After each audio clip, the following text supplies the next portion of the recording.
Guys, welcome back to my channel. So di video kali ini aku bakal membuat 5 favorite squishy collection. So ya, just let's get started. Untuk squishy kelima itu adalah ini homemade apa sih?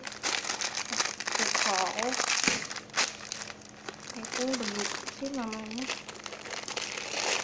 Kurang tahu juga namanya apa. Kayaknya kekro.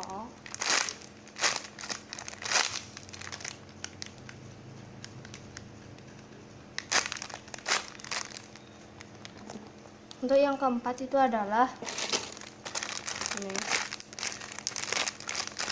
medium blush pen, karena blush pen ini my favorite top banget. Next itu ada Play-Doh donat. So ya, next untuk kedua itu adalah mini pandaran.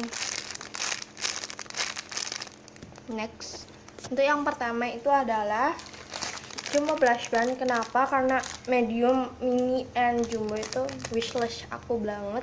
So banget.